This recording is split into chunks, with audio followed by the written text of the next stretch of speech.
मागच्या भागामध्ये आपण बैजिक राशी व त्यावरील क्रिया कशा करायच्या ते आपण पाहिलं. बैजिक राशींचे प्रकारही पाहिले, मोनोमियल, बायनॉमियल, ट्रायनॉमियल, शिवाय लाईक टर्म्स, अनलाईक टर्म्स वगैरे आपण सगळं पाहिलं आहे. आता त्याच्यावर उदाहरणं कशी येतील ते आपल्याला इथे पाहणार आहोत आपण. वाचा. एक भागीला a मायनस बी अधिक 1 भागीला b मायनस a किती. ठीक.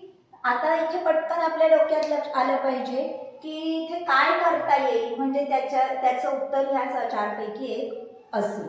ठीक आहे. काय होईल बघा. हे b मायनस a आपण असं लिहिता येईल का आपल्याला? हा समजा मायनस बाहेर काढला तर आतमध्ये काय होईल? a पॉझिटिव्ह होईल आणि b कसा होईल? निगेटिव्ह. हेच असं लिहिता येईल आपल्याला. आता हे आपण या ठिकाणी लिहून पाहू. a by a minus B plus a by, आता आपल्याला काय ठेवायचं आहे? Minus a minus B. ठीक आहे. आता हे प्लस मायनस काय होईल? Plus minus minus 1 by a minus B. आता हे मायनस साइन इथे गेला, आता इथलं मायनस साइन निघालं. ह्याच संख्येने या संख्येला आपण वजा करतोय, त्या संख्येमधून हीच संख्या वजा करतोय. कोणत्याही संख्येतून कोणतीही संख्या वजा केली तर काय उत्तर येतं? 0. ठीक आहे. आपल्या ऑप्शन मध्ये 0. वाचा. ab plus B square plus ac plus bc या राशीचे अवयव पुढीलपैकी कोणते? ठीक आहे. आपल्याला काय काढायचे? त्याचे अवयव काढायचे. आता आपण ह्या दोनचा विचार करू, ह्या दोनचा विचार करू. काय सारखं आहे इथे? काय कॉमन आहे? बी कॉमन आहे. ए बी मध्ये बी आहे आणि बी स्क्वेअर मध्ये बी आहे. एक बी आपण समजा इथून कॉमन बाहेर काढला, आतमध्ये काय राहिलं? ए प्लस इथे एक बी बाहेर काढला, किती राहील? बी राहील. ठीक आहे.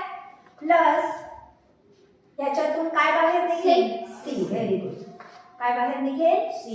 ए राहिला, इथे काय राहील? बी राहील. ठीक. आता परत ह्या दोन्हीमध्ये काय कॉमन आहे? हा ए बी आणि हा ए बी आहे, म्हणजे परत दोन्हीमध्ये ए बी कॉमन आहे. आता ह्या ए प्लस बी, ए बी नाही, ए प्लस बी कॉमन आहे. काय कॉमन आहे? ए प्लस बी कॉमन आहे.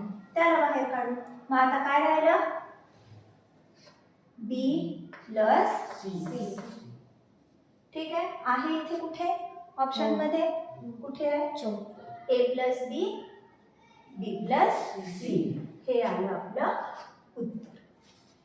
ठीक आहे. तर असं आपल्याला डोकं वापरायचं आहे, डोकं लावायचं आहे आणि कसं कसं सोडवता येईल ते पाहायचं आहे. हे कसं होईल? फक्त शिकून होणार नाही. काय करावं लागेल? खूप जास्ती उदाहरणं सोडवावी लागतील, तेव्हा कुठे ते आपल्याला जमेल.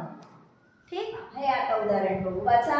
21 ab वर्ग 21 ab स्क्वेअर भागीला 5 a चा घातांक 4 b वर्ग भागीला 7 a चा वर्ग b चा घन 15 a cube.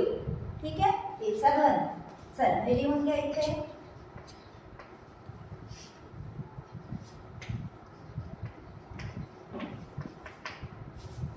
a square a cube.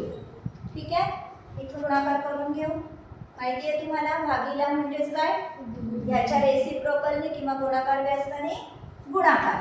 21 ab चा वर्ग भागीला 5 a चा घातांक 4 b स्क्वेअर गुणिला, आता काय होईल? छेदाचा अंश अंशाचा छेद 7a स्क्वेअर b क्यूब. ठीक. आता बघा 7 7 21 मध्ये भाग जातो, 5 6 15 मध्ये भाग जातो. ठीक आहे. आता इथे हा 1 कटला, इथे 4 च्या जागेवर काय येतील? 3 होतील. बी स्क्वेअर कटला, इथे हा ए स्क्वेअर आणि इथे काय राहील? एकच ए राहील. ठीक आहे. मग आहे बी क्यूब. काय आलं मग आपलं उत्तर? 3 गुणिला 3 9. वर काहीच राहिलं नाही. ठीक आहे. आता हा ए याच्याशी कटला, इथे किती राहतील? ए स्क्वेअर इथून कटले आणि वर काहीच राहणार नाही. खाली काय राहील? वर 9, खाली ए वर्ग बी क्यूब. ठीक आहे. आता हे म्हणजेच आपलं उत्तर काय आहे बघा. आहे का पर्यायामध्ये? असंच्या असं नाही आहे. आहे का असंच्या असं? नाही. तुमचं उत्तर चुकलं का? नाही. ह्यालाच आपण काय करू? घातांक याचे कसे होतील? छेदातून अंशात गेल्यावर निगेटिव्ह होतील. म्हणजेच याला आपण असं लिहू शकतो. ठीक आहे. म्हणजे आपलं उत्तर आलं 30 ऑप्शन 3. ठीक आहे. आलं लक्षात कसं सोडवायचं? व्हिडिओ आवडल्यास नक्की लाईक, शेअर आणि कमेंट करा. आणि हो, सबस्क्राईब केलं नसेल तर अवश्य सबस्क्राईब करा, म्हणजे मी नवीन अपलोड केलेल्या व्हिडिओजचे तुम्हाला नोटिफिकेशन्स मिळतील. धन्यवाद.